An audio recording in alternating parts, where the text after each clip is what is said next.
Egaa taffatana.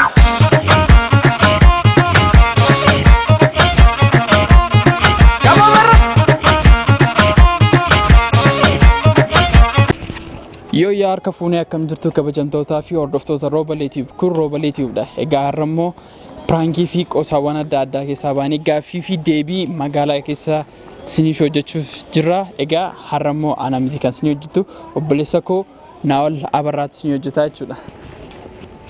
Bagana gaannufte. Egaa obboleessi koo Naawol Abarraa jechuun isa kanadha. Har'a gaaffii fi deebii kan hojjetu isa kanadha. Turtiin keessanii isaa wajjin ta'a. Dhumarratti wal argina nuun. Keenyudha maqaan keenya jiru. Maqaan koo Abiraam Tasammaan jedhama. Ishee afgaafiinsi gaafadha naarii bistaa jechuudha. Ishee barsaa jalqabaa eenyutu barsiise? Barsiisaa jalqabaa? Eenyutu barsiise? Qubeedhaan moo? Lakkii barsaama. Tole barsiisaa jalqabaa ayidoon hin beeku. Barsiisaa jalqabaa eenyutu barsiise? Barsiisaa jalqabaa eenyu barsiisa? Eenyutu barsiise? Waaqayyo. Barsiisaa jalqabaa eenyutu barsiise? Barsiisaa jalqabaa eenyutu barsiise? Reestitti moo? Lakkii. Akka addunyaatti barsiisaa jalqabaa eenyutu barsiise? Ani hin beeku kana. Ani kana hin beeku. Akkamittiin hin beektu? Achuun barattuudhaaf akkamittiin hin beektu? Garuu seenaa kana hin qoranne kaan. Maali kutaa 8ffaatti kutaa 9ffaatti istiriin baranne? Baradheera yaadadhu malee. Yaadadhu malee. Ishi barsiisaa jalqabaa eenyutu barsiise? Akka addunyaatti jechuudha. Eenyutu barsiisa? Barsiisaa jalqabaa eenyutu barsiise? Gooftaa Yesuus.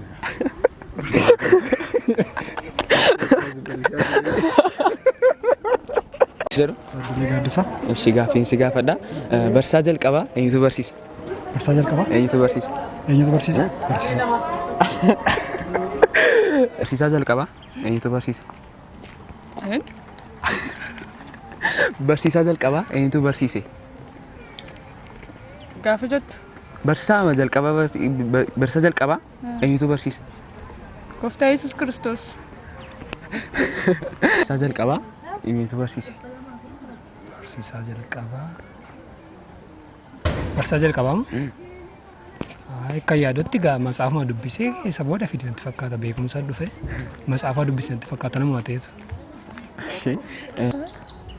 Barsiisaa jalqabaa eenyutu barsiisu? Barsiisaa jalqabaa eenyutu barsiise? Eenyutu barsiise? Waaqa. Gaaffii isaa lammaffaatti dhufa. Ituu barnooti kutaa 8ffaatti dhaabbata jedhanii maal hojjetta? Kutaa 8ffaatti dhaabbata jedhanii waa tokko yoo jedhu. Jechuun jireenya kee guddisuu jechuudha. Namni kutaa amma 8tti koo amma kutaa 10tti iyyuu beekumsumaaf baratama. Innaan namni kutaa 8tti dhiise immoo beekumsa iyyuu hin qabu jechuudha bakka. Amma kutaa 10tti beekumsaaf barata. Isa booda bizineesii birrii argachuudhaaf naati baratu kutaa 10 booda isa ta'ee fi kutaa 8tti dhiisennaan yoo faamilii maatiin koo yoo waa qabaatan maatii koo irratti indipendenti malee waa tokko yoo gochuu danda'u. Ishee haa ta'u gaaffii lammaffaa ituu barnoonni kutaa 8ffaatti dhaabbata jedhanii maal gootu sun? Maalum godhaa? Mormii kaasuudhaani barnoota akka itti fufu jechuudha. Inni dhaabbata bakka jedhanii kan isaan murteessan. Murtooma kan murtaa'e jechuudha. Akka dhuunfaa kottu wanta kun hin beeku. Ishii galatoomaa. Ituu barnoonni kutaa 8ffaatti dhaabbata jedhanii maal hojjetta? Qansuraa madi bakka. Qansuraa akkam? Machiif dhagaa falaxu siin hin jedhu.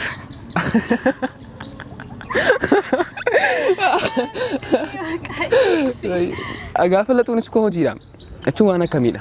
Akka humna keettee jechuudha. Okay, hojii teeknikii hojii waama ta'e bakka.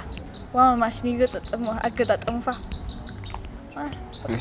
Ituu amma barnoonni kutaa 8ffaatti dhaabbata jedhanii maal gootaati? Jechuun maal hojjetta? Hin danda'amu akka kootti. Ituu dhaabbateedhaan ituu murtaa'e? Mormiin kaasa. Mormii akkami? Dhaloonni kutaa 8tti barate waan godhu hin qabu gatii ta'ee fi itti fufee akka baratuun barbaada sammuusaa guddifachuuf jecha. Hojjechuu hin dandeessu? Hojii hojjechuu hin dandeessu? Maaf hin danda'u. Maafii san hojjettu ture? Maarree irratti hojjedhaan jedhee mormiin kaasaa seereera. Hojii lakkii barumsa hin ta'in hojii biraa. Baradheera uummadha ka hojii immoo. Haa ta'u. Wanni yoo kutaa 8tti dhaabbatu Barnoota illee sadarkaa guddinaa waan hin geenyeef hojiima waan akka fi uummachuutti bobba'aa. Waan akkamii? Waan akkasii irratti nagaduufaa mana hojii tokko tokko waan akka mana rifeensaa fa'aa of danda'uuf jechaadha. Waan akka yeroodhaaf kan na gargaaru waan akka mana bunaa fa'aa akkasumas mana dha'ee yaada. Shigituu barnoonni kutaa 8ffaatti dhaabbata jedhaniiti maal hojjeta? Anuma hojii dhuunfaa koo hojii mataa kootiin banadha. Hojii akkamii? Shufeerummaa fa'intuu isaa ture. Shufeerummaa.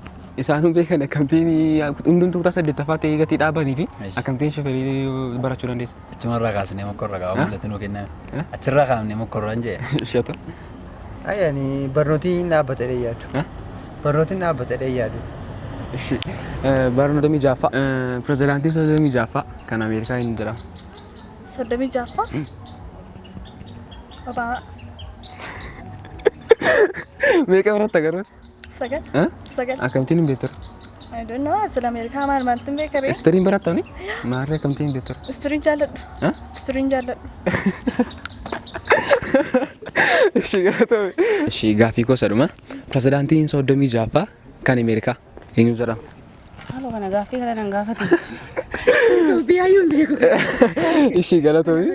Ishii galatoomi. Pirezidaantiin sodaa mijaafaa kan Ameerikaa eenyu jedhama? Sodaa mijaafaa? Barack Obama malee hin beeku. Barack Obama malee hin beeku. Inni sodaa mijaafaa minika kan sodaa mijaafaa natti himi jedhe. Hin beeku gadhiifame. Kan Ameerikaa eenyu jedhama? Hin beeku. Akkamtiin hin beektu? Hin barannes. Barataa dhabnee? Waa'ee isaan barannee. Waa'ee isa barachaa. Maal istiriin baranneeti jalqaba? Istiriin barannes. Naachuraali istiriin barannee. Kutaa sagalittu? Isa yaadadha. Isa yaadadha. Akkamtiin yaadatta? Yaadadha. Yeroo kutaa sagalii furan qalbii aan dabarse. Qalbii? Haa ta'u? Ayyaan yaadachuu hin dandeenyu. Akkamtiin? Maaliif? Keessi amma garuu maal akka ta'e nan galle yaadachuu hin dandeenyu. Ishii galatoomaa. Egaa gaaffiif deebiin keenya kana fakkaataa obboleessi koo akkuma argitan gaaffii isaa gaafachaa ture. Egaa gaaffii isa inni gaafatan immoo deebiseen isa gaafadha. Barsiisa jalqabaa eenyutu barsiise? Anaafuu gaaffiidha. Ofumaan sattalee gaafachaa ture siloo. Waan gaaffii nama gaafatee barnoota kutaa 8ffaatti dhaabbatee maal goota? Dhaabbatu qaba barumsichi. Kuni gaaffii deebii gahaa ta'edha. Pirezidaantiin 36ffaa kan Ameerikaa eenyudha? Gaaffii isaa siima fidee siima deebisuu qaba. Laayiden Joonsan. Laayiden Joonsan. Egaa pirezidaantii 36ffaa Laayiden Joonsan kan jedhamu ture. Egaa amma gaaffiif deebii biraa wal arginutti